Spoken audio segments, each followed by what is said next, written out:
Hello बच्चों, let's see the following question है which of the following statement is correct. Options है ये injecting microbes during immunization induces passive immunity, B cell mediated immune response is responsible for graft rejection, C colostrum during initial days of lactation provides active immunity to infant, D none of the above।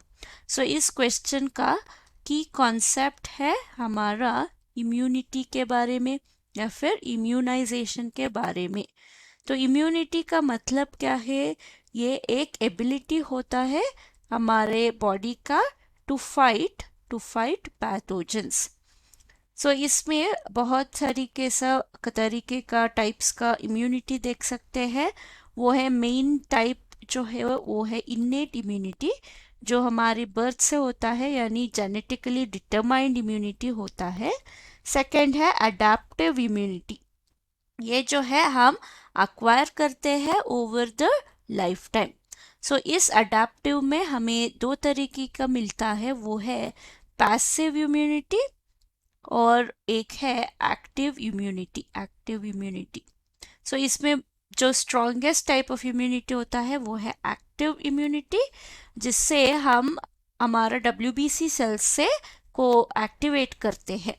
तो अगर हम options देखें, option में ए हमारा injecting microbes during immunisation. सो हम इसमें क्या करते हैं, इनएक्टिव माइक्रोब्स जो है, इनएक्टिव माइक्रोब्स यानी हीट किल्ड माइक्रोब्स हो सकते हैं या फिर माइक्रोब्स का कुछ पार्ट्स हो सकते हैं, इसको हम बॉडी के अंदर इंजेक्ट कर लेते हैं।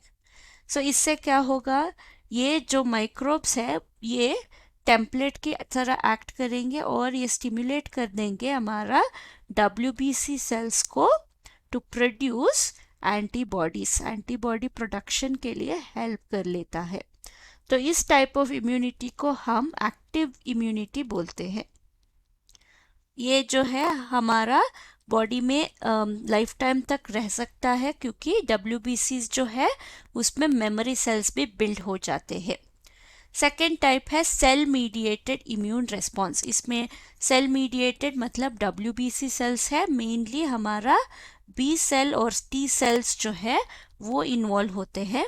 B सेल्स जो है वो एंटीबॉडी प्रोड्यूस करते हैं, वेरास T सेल्स में हेल्पर सेल्स होते हैं जो स्टिम्युलेट करते हैं B सेल्स को प्रोडक्शन को। तो ये दोनों क्या करता है, T हेल्पर सेल जो है ये रिकॉग्नाइज करता है, रिकॉग्नाइजेस फॉरेन पार्टिकल्स या फिर फॉरेन बॉडी। तो इसमें क्या होगा, अगर ग्राफ्ट है यानी कोई ऑर्गन ट्रांसप्लांटेशन हो गया है, तो इस ऑर्गन क्या होगा, ऑर्गन हमें फॉरेन बॉडी ही है हमारी बॉडी में, करेक्ट।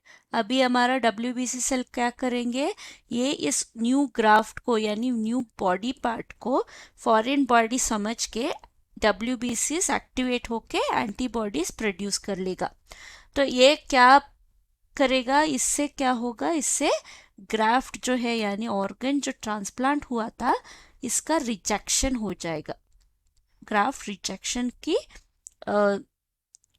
बाई होती है, तो इसीलिए WBC को हम सप्रेस कर लेते हैं with the help of immunosuppressants. So immunosuppressants क्या करते हैं, इस WBC सेल्स को सप्रेस कर लेते हैं, तो हमारा ग्राफ्ट जो है वो एक्सेप्ट हो जाएगा। लास्ट जो है वो है कोलोस्ट्रम के बारे में। कोलोस्ट्रम जो है वो पहला मिल्क एजेक्शन होता है from mother to baby, mammary gland से निकला हुआ पहला मिल्क होता है, वेरी न्यूट्रिशियस।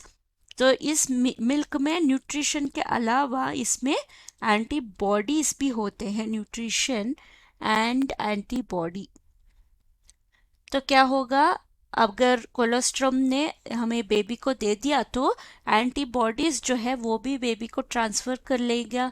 ये इस टाइप ऑफ इम्यूनिटी को हम बोलते हैं पैसिव इम्यूनिटी, क्योंकि इसमें हम WBC सेल्स को एक्टिवेट नहीं कर रहे हैं, इंस्टेड रेडीमेड सब्सटेंस को हम इंडिविजुअल को दे रहे हैं।